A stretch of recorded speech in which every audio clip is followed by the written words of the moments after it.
When you invite people over for dinner, there is always this overwhelming temptation to just take the easy way out. Oh, absolutely. Right, like you wander down the freezer aisle, you grab one of those massive rock-hard blocks of generic frozen lasagna in the aluminum tray, and you just pop it in the oven. It is the ultimate safety net. I mean, it is entirely predictable. Yeah. The instructions are printed in bold right on the back of the box, and you really do not have to think about it at all. Exactly. You set the timer for 45 minutes, and bam, everyone is fed.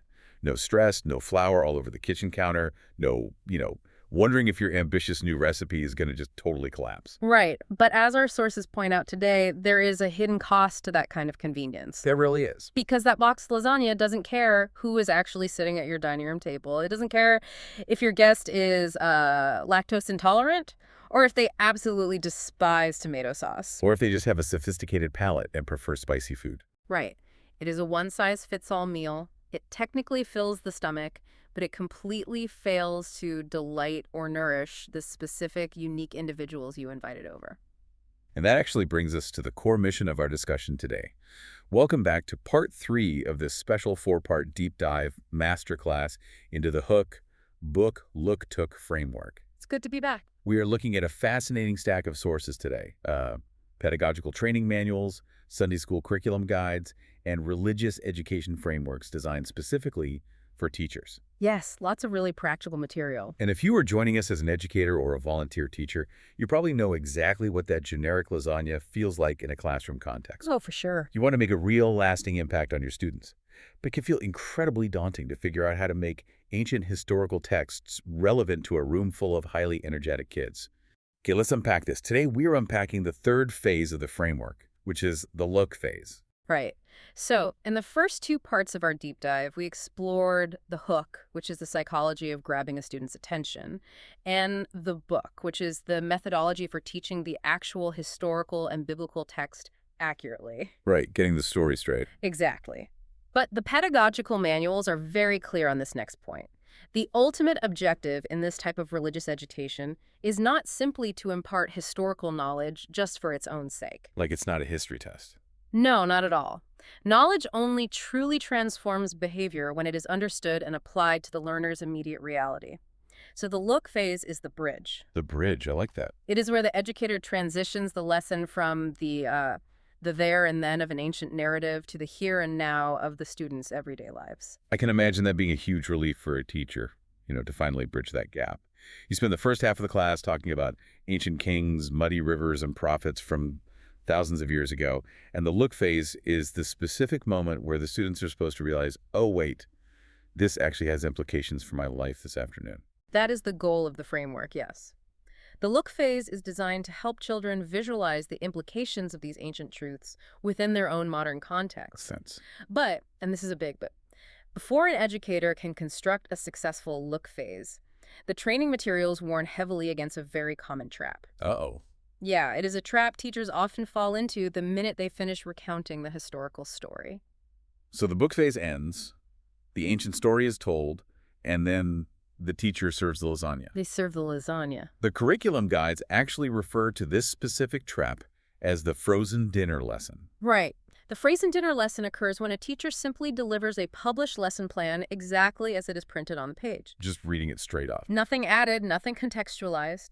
They read the scripted paragraphs verbatim. They ask the generic printed questions, and they hand out the standard issue coloring sheet. Wow.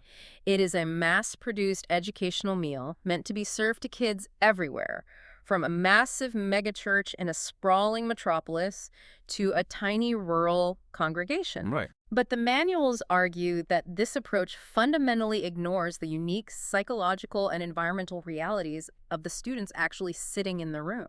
I am looking at this framework, and my immediate thought is a bit of pushback. Okay, let's hear it. Wait, isn't sticking to the published lesson plan objectively safer? I mean, publishing houses spend thousands of hours and employ teams of theologians, child psychologists, and curriculum designers to build these lessons. They do. So if a volunteer teacher with limited training tries to adapt it on the fly, aren't they risking watering down the theology or messing up the core message?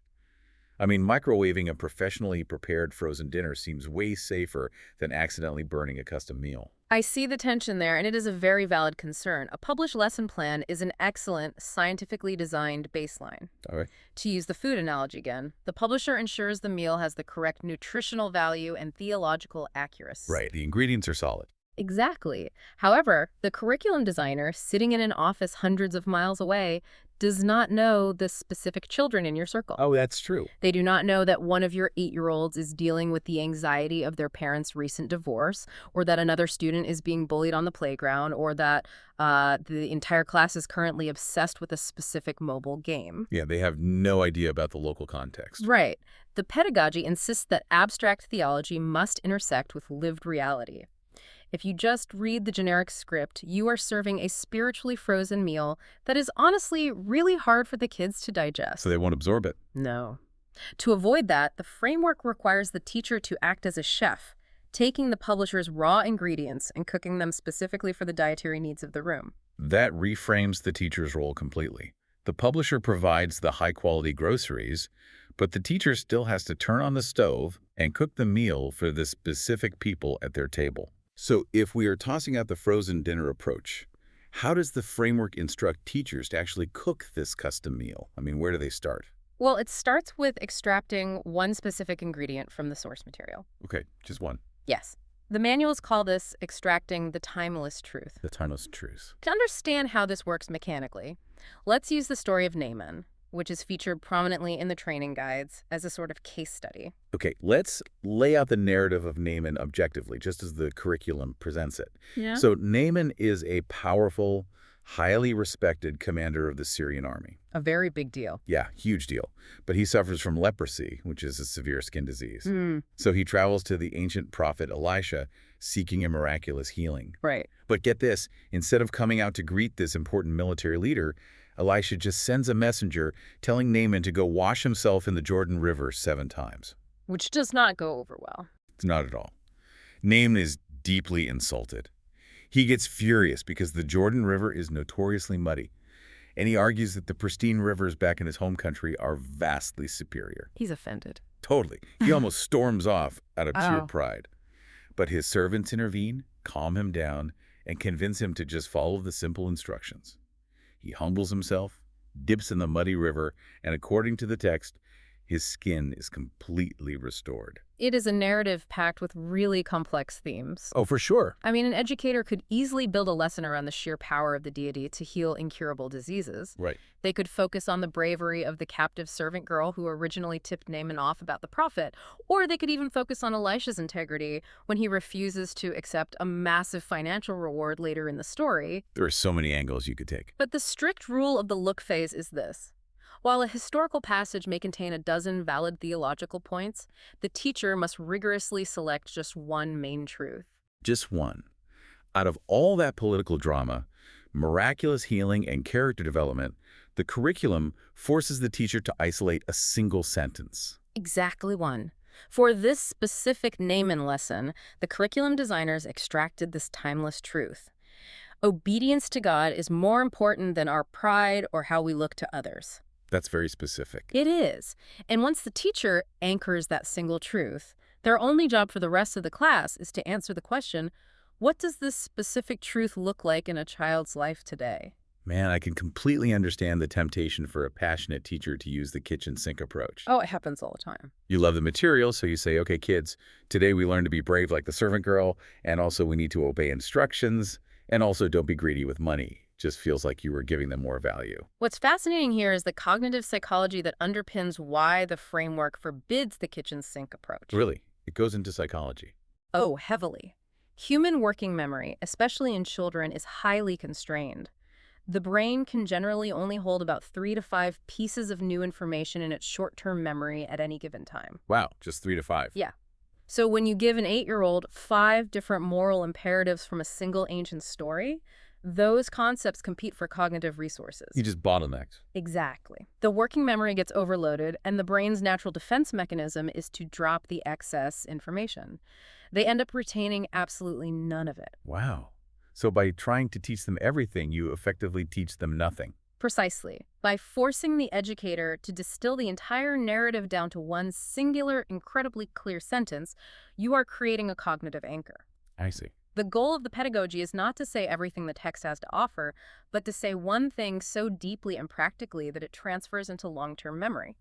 When you reduce the cognitive load, behavioral retention actually goes up. That is a fascinating psychological mechanism, and honestly, it should take a lot of pressure off the teacher. It really should. You do not have to explain the geopolitical landscape of ancient Syria. You just have to drive home that one anchor obedience is more important than pride. Exactly. But okay, once you have that single truth anchored, the pedagogical challenge shifts, doesn't it? Like, how do you make a second grader visualize an abstract concept like pride?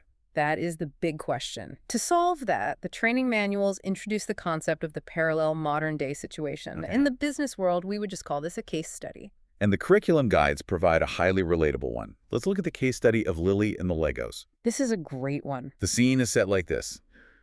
Lily's bedroom is an absolute disaster zone. She has spent her entire Saturday afternoon meticulously constructing a massive, incredibly detailed Lego castle. A masterpiece, I'm sure. Oh, yeah. But then her mom opens the door and says, "Lily, it's time for dinner. Please take all these Legos apart and put them back in the gray storage bin." A conflict that is universally understood in households everywhere. It really is. Lily is instantly frustrated. I mean, her internal monologue is racing. She thinks, I worked for hours on this castle. Why can't I just leave it on display? Why can't Mom just help me carefully slide it into the corner? Putting these tiny pieces away one by one is ridiculous, and it's going to completely ruin my masterpiece. Analyze the psychological architecture of that moment and Yeah. compare it to the ancient text. Here's where it gets really interesting. The curriculum designers are pointing out that Lily is experiencing the exact same psychological friction that Naaman did. Yes. The external stakes are wildly different, obviously. We are comparing the cleanup of plastic bricks to a life-threatening, incurable skin disease. But the internal human conflict, the core emotional struggle, is identical. It is a perfect parallel. Naaman looked at the muddy Jordan River and thought, my rivers at home are better. This instruction is beneath me. My way is superior. Yeah. Lily looks at the gray storage bin and thinks the exact same thing. She thinks, my idea to leave the castle out is better. Putting them away is a silly instruction. In both scenarios, the friction is generated by pride colliding with a direct command. I find that approach brilliant because it strips away the historical distance. It really... Naaman isn't just an unrelatable guy in a dusty robe from a different millennium. He is experiencing the precise brand of stubbornness a 7-year-old feels when they are told to clean up their toys. It takes that abstract, timeless truth and just drops it right onto the carpet of a messy bedroom. And that is the mechanism of the look phase operating correctly. The teacher is no longer just reciting historical facts, they are holding up a mirror to the child's own daily experience. Yeah. However, the manuals stress that simply telling the story of Lily to the class is insufficient. Wait, really? Why? Because if you stop there, the students remain passive consumers of a story. The teacher must actively guide the kids to process the dilemma. Right, because if you just tell the story, they might just think, wow, Lily has a lot of Legos, and completely miss the point. Yeah. To shift the kids from passive listeners to active problem solvers, the sources outline a specific questioning strategy. It is an acronym called ICMC. ICMC, it stands for Identify, Choice, Motivation, and Consequences. Identify choice, motivation, consequences. Right. It is a structured psychological framework for navigating these parallel case studies. Let's break down how a teacher actually executes this in the room, starting with the Lily scenario. Let's walk through the mechanics. The first letter is I for identify. The teacher asks the room, how is Lily feeling exactly like Naaman right now? This step is all about pattern recognition. The teacher waits for the students to connect the emotional dots. Okay. The goal is for a child to articulate that Lily thinks the instruction is silly or that she knows better than her mom, just like Naaman thought dipping in the mud was beneath his dignity. Yeah. You are training them to identify the shared emotional state across thousands of years. That's powerful. Then the framework moves to the first C, which stands for choice. The teacher asks, what are Lily's options? Should she obey her mom right away, or should she cross her arms, stomp her feet, and argue that it's not fair? Mechanically, this step slows down the child's natural reflexes. In real life, kids usually just react to frustration on instinct. Oh, tell me about it. Right. By asking them to explicitly state the options, the teacher forces the class to observe the fork in the road. You are making the subconscious decision-making process conscious. I love that. Next is M for motivation. The teacher asks, why is this hard for Lily? Is she more worried about preserving her cool castle, or is she more motivated to be an obedient daughter? This is arguably the most sophisticated psychological step in the ICMC process. Really? How so? The framework requires the teacher to help surface the competing internal desires. Hmm. It is very easy for an adult to just demand compliance. To say, do it because I said so. Exactly. But asking about motivation validates the child's internal struggle. It acknowledges that pride and the desire to keep the castle actually have a very strong, very real pull. Yeah, to a kid, that castle is everything. Right. It moves the child out of a defensive posture and forces them to objectively weigh their internal desires against external expectations. And finally, the last C is consequences. The teacher asks the class to project the outcomes. If Loli swallows her pride and obeys, what happens? Her mom is pleased and they have a peaceful family dinner. Right. But if she refuses and throws a tantrum, what happens? She might be grounded or lose her Lego privileges for the rest of the week. The teacher is guiding them through a basic cost-benefit analysis.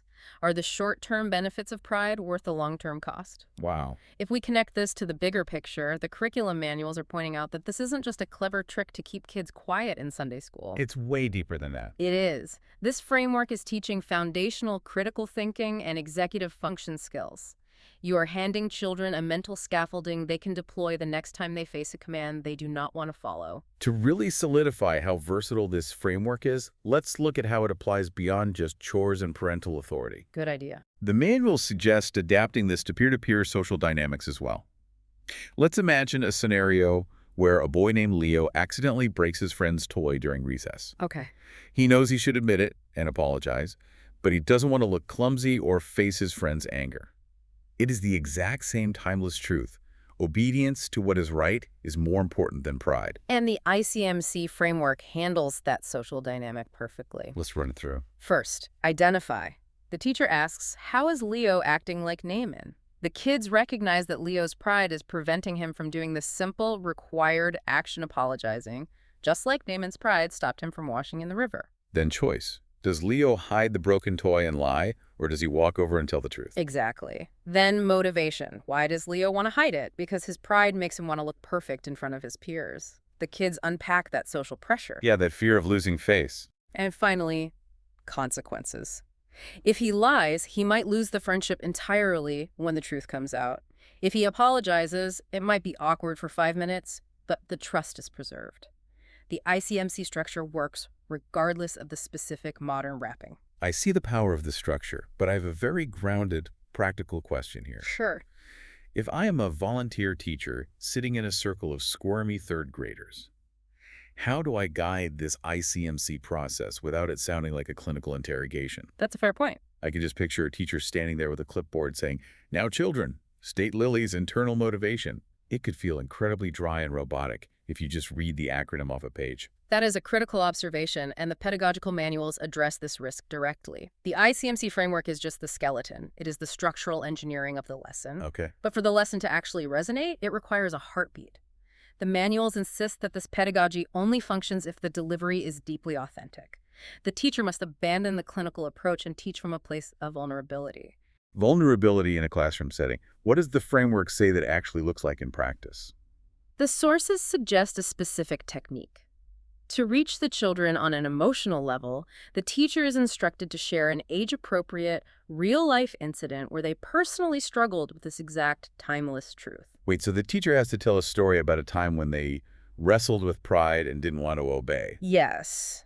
The manual might suggest the teacher share a story about a time they made a mistake at their job, and their pride made them want to cover it up instead of admitting fault to their boss. Oh, wow.